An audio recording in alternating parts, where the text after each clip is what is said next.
When diagnosing microscopic pathogens, the default assumption is that you need heavy, expensive equipment. We naturally associate microbiology with powerful lenses and extreme magnification. This vertical scale chart maps out how much power is required. Visualizing a tobacco mosaic virus demands magnification up to 150,000 times. Panning down, you need 50,000x to see flagella on a rod-shaped bacterium, and 1500x to identify standard sphere. The logistical reality is that a single electron microscope can cost millions of dollars, and preparing a sample often takes hours of specialized lab work.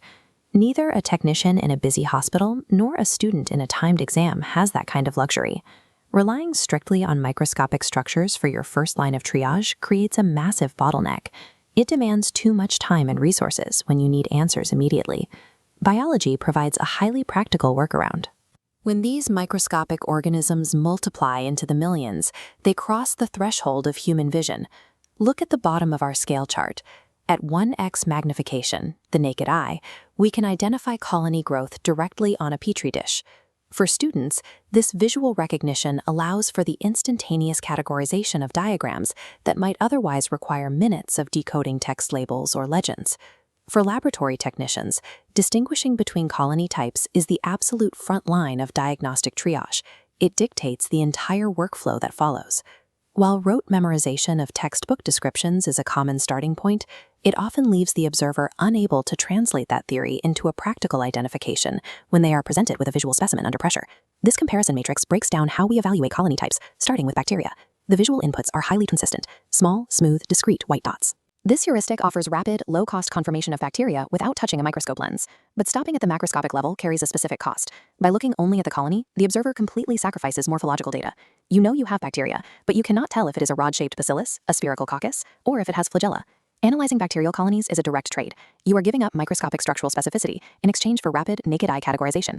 We can apply this exact same evaluation to the opposing biological category. The visual input for fungal colonies is drastically different. They present as large, expansive patches with a distinct fuzzy or filamentous texture. This texture exists because of aerial hyphae, fungal structures extending upward and away from the surface of the agar.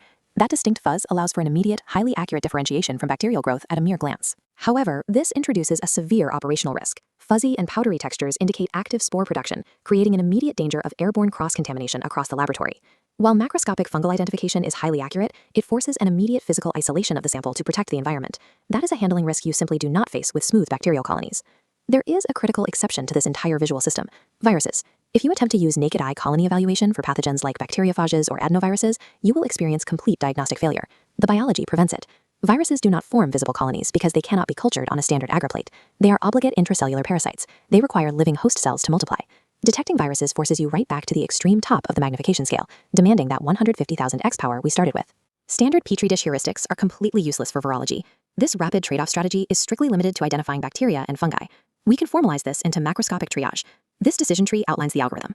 First branch: small smooth dots mean bacterial. Proceed to 1500x microscopy. Second branch: a large fuzzy patch means fungal. Immediately isolate the plate. This visual decision tree is highly efficient.